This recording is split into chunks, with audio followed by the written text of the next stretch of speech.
السلام علیکم ورحمۃ اللہ وبرکاتہ نحمدہ ونصلی علی رسولہ الکریم اما بعد فاعوذ باللہ من الشیطان الرجیم۔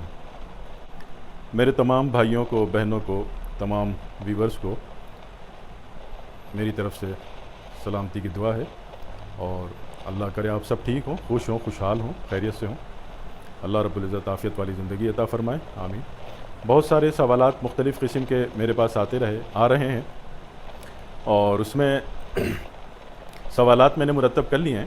جیسا جیسا میرے بھائیوں کی، بہنوں کی، بیٹیوں کی، بزرگوں کی سوالات ہوں گے، ان کی خواہش ہوگی، ویسے ویسے اسٹیپ بائی اسٹیپ ان کو اس کا آنسر دے دیا جائے گا انشاءاللہ۔ آج جو ہمیں ٹاپک دیا گیا ہے وہ ہے ناف کا۔ ناف ایک ایسی چیز ہے، اس کے بارے میں 50% پبلک کا بلیو ہے کہ ناف ہوتی ہے، 50% پبلک کا بلیو ہے کہ ناف نہیں ہوتی۔ اب سب سے پہلے اس بات کو کلیئر کر لیں کہ ناف ہوتی کیا ہے۔ آپ کی آنتوں کا وہ سیکٹر جہاں کہیں بھی ایئر بلاک ہو جائے، ایئر لاک ہو جائے، اور وہاں پہ ایئر بلاکیج کی وجہ سے شدید درد کی کیفیت بھی ہوگی، اور ہو سکتا ہے کہ آپ کو وہاں پہ ابھار بھی محسوس ہو۔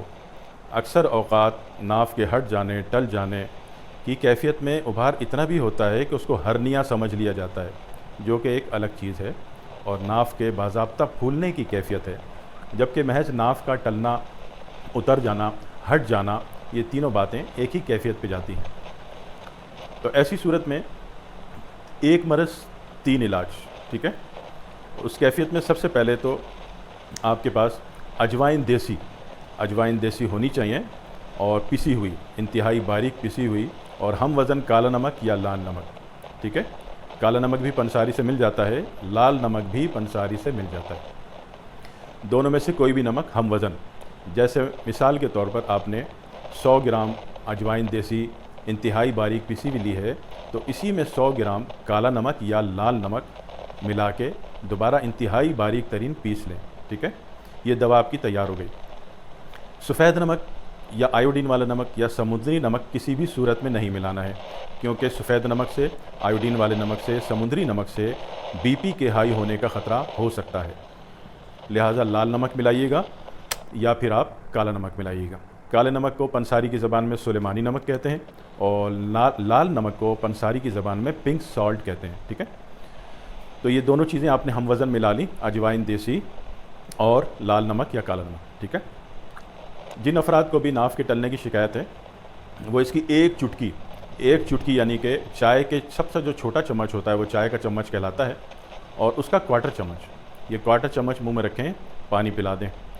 ودن 3 منٹس آپ ٹائم نوٹ کیجئے گا، بندے کی ایئر بلاکیج ختم ہو جائے گی، اور بندے کو ناف ٹلنے کی شکایت ختم ہو جائے گی۔ یہ آسان علاج اس لیے بتایا کہ لوگ جو ہے ایسی صورت میں ناف ملنے والے، ناف سیٹ کرنے والے اور ناف بٹھانے والے کو ڈھونڈتے پھر رہے ہوتے ہیں۔ تو اگر یہ نسخہ آپ کے پاس ہے تو انشاءاللہ پہلی خوراک سے آپ خود یا آپ کا مریض ٹھیک ہو جائے گا، دوسری خوراک کی بھی کوئی ضرورت نہیں پڑتی۔ یہ تو ایک علاج ہوا، 2 علاج باقی ہیں، مگر اس سے پہلے سوچ لیجئے کہ ناف ٹلتی کیوں ہے۔ ناف ٹلتی اس لیے ہے کہ آپ نے کھانا کھایا اور فوری طور پر لیٹ گئے، یا کھانا کھایا، گرم کھانا کھایا، اس کے اوپر ٹھنڈا پانی پی لیا۔ پانی پینا تو ویسے بھی ممنوع ہے، کھانے کے بعد کم از کم 30 منٹ تک آپ پانی نہیں پی سکتے، ٹھیک ہے نا۔ الاؤ نہیں ہے، طب کے اعتبار سے، سائنس کے اعتبار سے، میڈیکل کے کسی بھی پوائنٹ آف ویو کے اعتبار سے کھانے کے فوراً بعد پانی پینا الاؤ نہیں ہے، اچھا نہیں ہے، ٹھیک ہے۔ لہٰذا جب بھی کھانا کھائیں گے 30 منٹ سے پہلے تک پانی نہیں پئیں گے، ایک بات۔ دوسری بات یہ کہ کوئی بھی بادی چیز کھائی اور اس کے بعد بھی لیٹ گئے یا مسلسل بیٹھ گئے، تو اس میں بھی جن لوگوں کی ناف ٹلتی ہے ان کو یہ کیفیت ہوتی ہے۔ یاد رکھیے گا کہ ناف کا ٹلنا مسلسل سیکنڈری اسٹیپ میں آپ کو بادی بواسیر پر لے جاتا ہے، ٹھیک ہے۔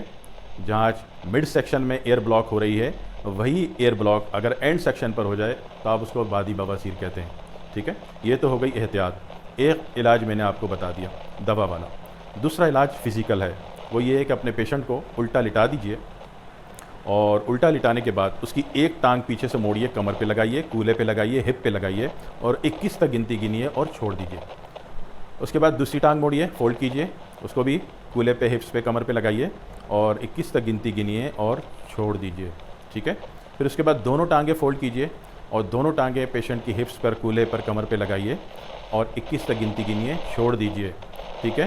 یہ ایک فزیکل ٹیکٹ ہے اور اس سے بھی مسئلہ حل ہو جاتا ہے، اس سے بھی ناف سیٹ ہو جاتی ہے، ٹھیک ہے؟ یہ دوسرا فزیکل ہو گیا۔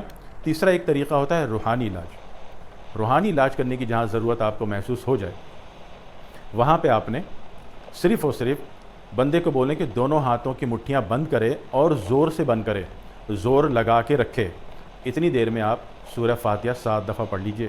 صرف آپ کے سورہ فاتحہ 7 دفعہ پڑھنا ہے اور پیشنٹ نے بڑے اخلاص سے، بڑی ایمانداری سے اپنی دونوں ہاتھوں کی مٹھیاں بھینچ کے رکھنی ہیں اور انشاءاللہ اس کی ناف سیٹ ہو جائے گی، ٹھیک ہے؟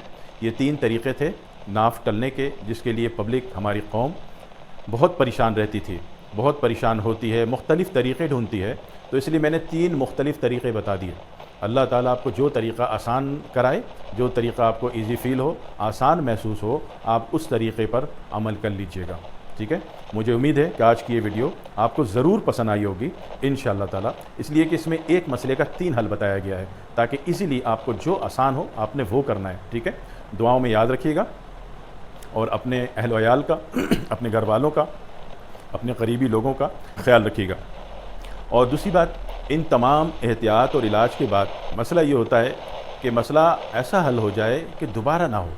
تو دوبارہ نہ ہونے کی ایک بات تو میں نے عرض کر دی تھی کہ آپ گیس والی جو بادی چیزیں ہیں، ایک تو یہ نہ کھائیے یا کم کر دیجئے، اور دوسری طریقہ یہ ہے کہ بازاری کھانے کسی صورت میں نہیں کھانے، ٹھیک ہے؟ سادہ کھائیے، ایکٹیو رہیے، انشاءاللہ فائدے میں رہیں گے، نہ کسی علاج کی ضرورت پڑے گی، نہ آپ پریشان ہوں گے، نہ بے جا آپ کا پیسے اور غیر ضروری اخراجات آپ کے سر پڑیں گے، ٹھیک ہے؟ احتیاط کیجئے، اچھے رہیے، اپنا خیال کیجئے، اپنے گھر والوں کا خیال کیجئے، اپنے اقربا کا خیال کیجئے، اپنے سارے نبی پاک کی امت کا، اللہ کی مخلوق کا خیال کیجئے، انشاءاللہ فائدے میں رہیں گے، ٹھیک ہے جی؟ والسلام علیکم ورحمۃ اللہ وبرکاتہ۔